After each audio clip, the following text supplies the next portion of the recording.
I helped to found this charity called In Our Hands. And I can tell you from lived experience that charities like mine really should not need to exist.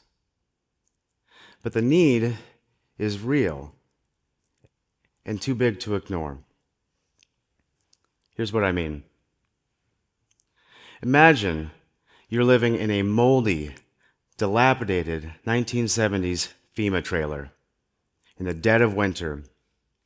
There's a half-inch sheet of ice forming on the north interior wall of your home because wind chills have been hovering around negative 50 degrees Fahrenheit all week.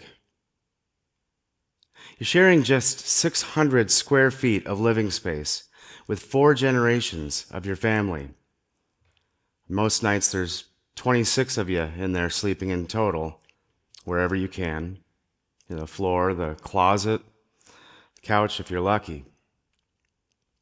Tonight is your night to tend to the fire. And reluctantly, you feed that last log into the stove and check the time. There's still 5 hours until the sun rises, when you could suit up and make that trek through the snow up that hill to a fallen pine and resupply. 3 more days, they tell you, and that check will finally clear. And you can make that $300 minimum delivery charge to call up Mr. Propane and get the heat turned back on. And you remember what happened last year when you couldn't. That was when Unchi, or Grandma in Lakota, froze to death in her own bed just down the hall. And the Takojas, the grandkids, were the ones who found her on their way out the door that morning to hop on the school bus. That isn't some distant dystopia. That is what life is like for many of the families that I know on the Pine Ridge Indian Reservation in South Dakota, just beneath Mount Rushmore, a monument to American pride carved into a land taken from the very people who now freeze to death in its shadow. Housing isn't just comfort. It's survival. It's a basic human right.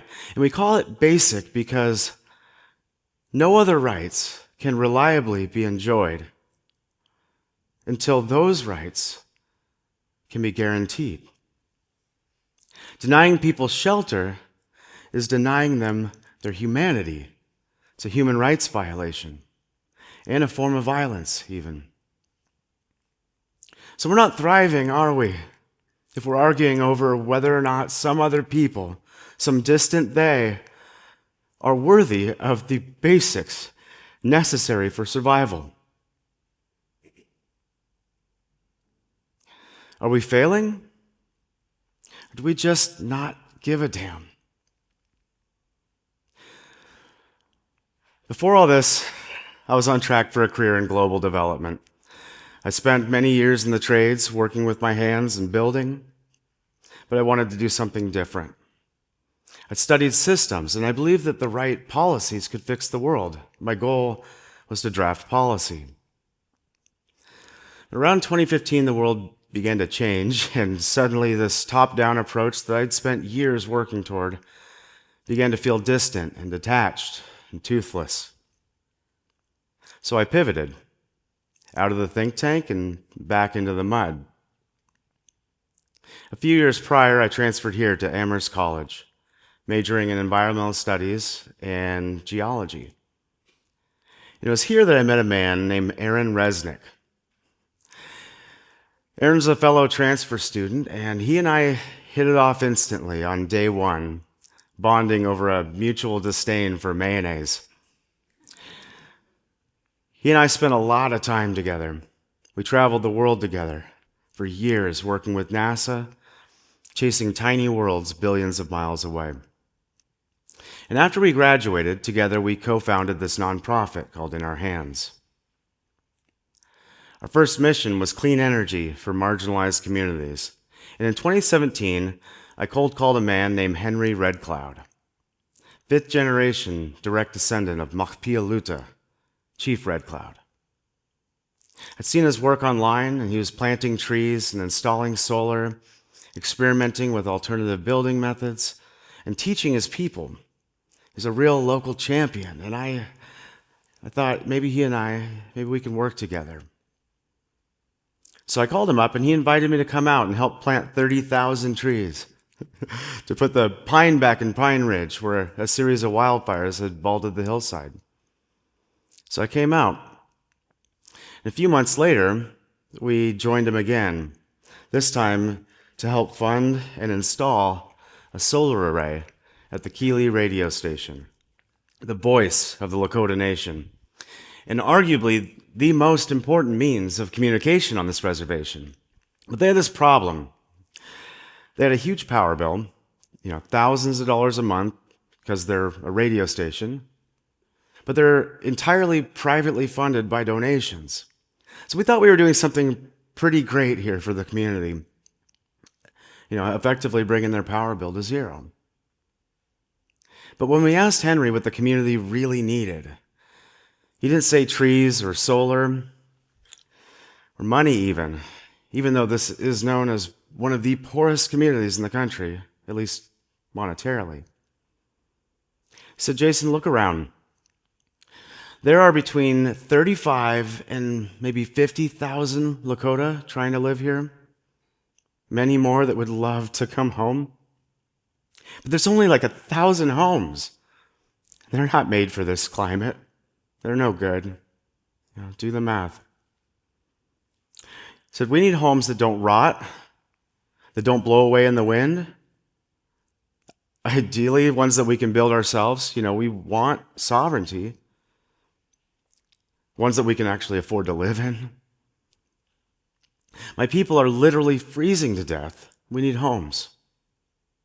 That moment changed everything for us. We, at that point, spent some time there. We met with many of these families, seen the conditions they're living in, and Henry wasn't exaggerating. So we pivoted, again, this time from energy to shelter. Henry's ask was to try to help identify a better home, something better suited for this climate, but just a bare structure. We'll worry about the interior later, but we need something that a family could fit in and shelter through a Pine Ridge winter. But here's the thing. We got to be able to afford it too. At most $20,000. Said, okay, Henry, we'll see what we can find. We'll look. And we did. Long story short, though, we came up empty-handed. In this market, at that price point, just wasn't anything that checked all the boxes. But over the course of those months of research, we stumbled on something that had given us an idea. Hadn't been done before, but we were convinced it could work. We found this material, now known as high-performance structural cellular concrete.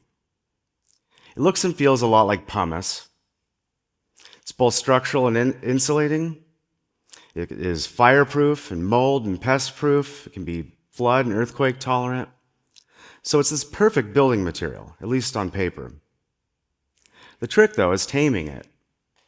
Because before it hardens, it's this strange foamy liquid, more like a whipped pudding than concrete. No one in the U.S. had cracked how to build with it yet, not structurally and consistently, and importantly for us, in a way that could be affordable at the bottom end of the market. Our idea was dome-shaped homes. Inspired by the community to build in the familiar round, like a teepee or a sweat lodge, we thought, this is perfect. If we could build round, we could use nested pneumatic forms to build a house-size injection mold. 2 giant balloons, basically, bolted to a concrete slab, inflated, held up by air pressure, and then the space in between them could be filled with this material, and then once it hardened, we could remove the forms and reuse them over and over again. That's how we would keep the cost low and be able to build these rapidly. So we tested it in my basement, this little desktop model. And it worked. In fact, it exceeded our expectations based on our modeling and our calculations. So we were pretty excited. We thought, okay, let's build bigger. Let's do something that a few people could actually shelter in if they needed to, 12 foot in diameter. And we failed epically and often, but not every time. And over the years, we continued to improve our system to make it more efficient and more reusable, and built larger and larger homes until we finally had something that a small family could actually live in.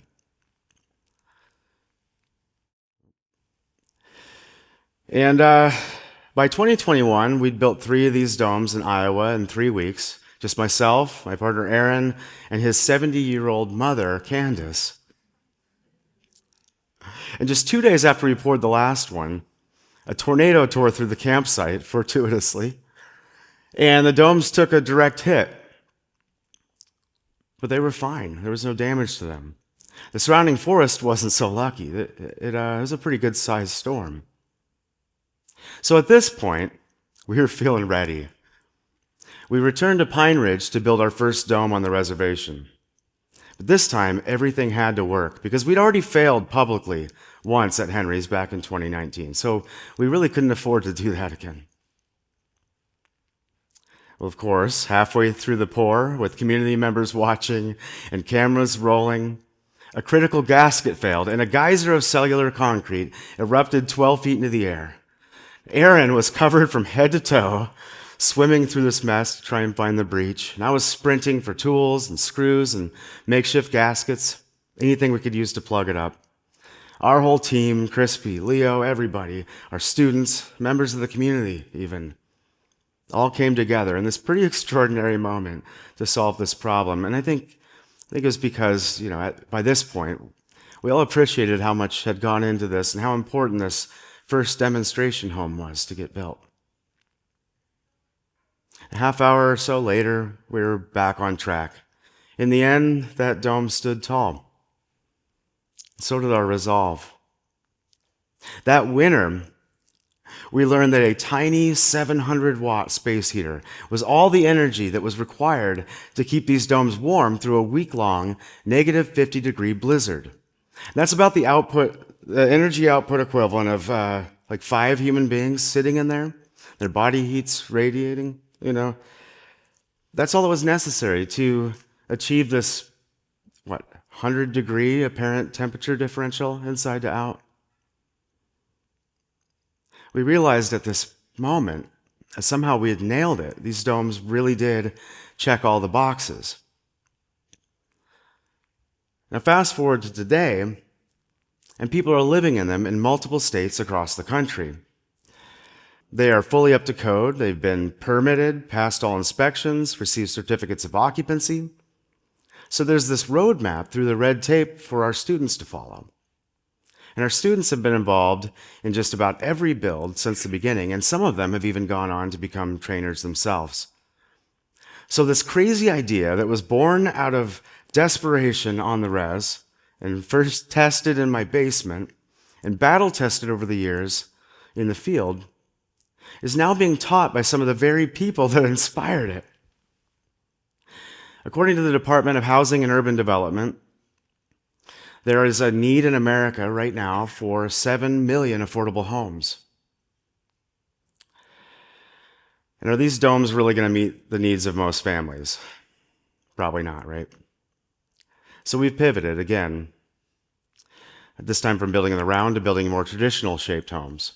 These ones can be larger, cheaper per square foot, faster to assemble, easier to teach, and they're modular. So the wall panels are built in a small local factory using local labor and local materials. The doors and the windows, electrical, plumbing, and finishes are all integrated so that when they show up at the job site, they can be set up and clicked together like giant, relatively lightweight, high-tech building blocks. The way we're doing it, we get all of the efficiency benefits of modular construction, but without sacrificing site-built quality. They were designed to last for generations so that they can build generational wealth for families.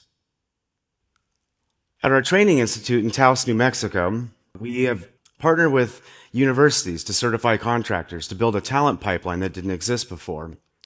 We've partnered with community lenders like CDFIs to unlock financing for families where it wasn't possible before.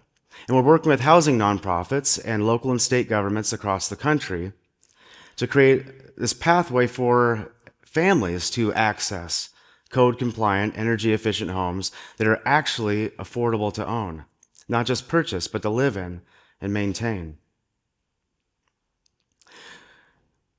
We think that homes can be delivered like solar panels or LEDs. Cheap but quality, built to last, and designed for impact at scale.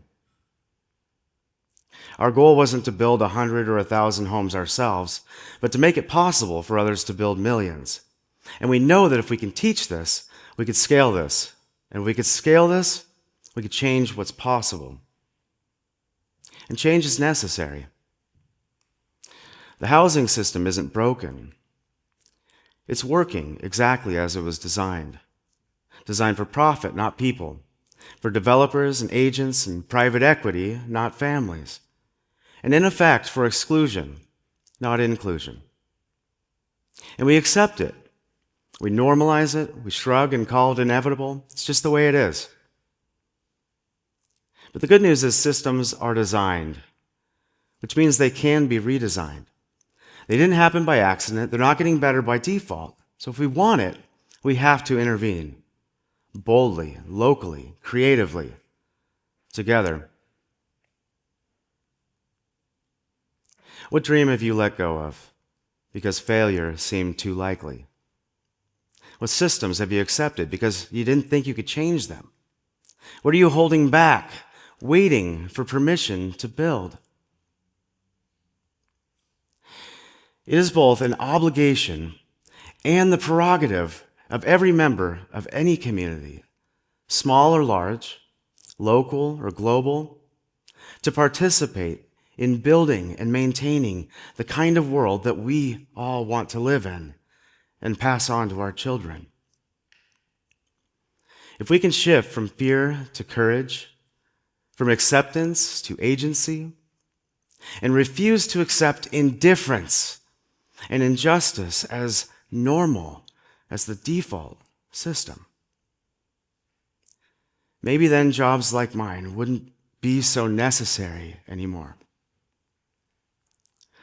Maybe then we could find the strength, the courage to redesign this world together so that everyone can thrive. And if we want it, that world is in our hands. Cheers.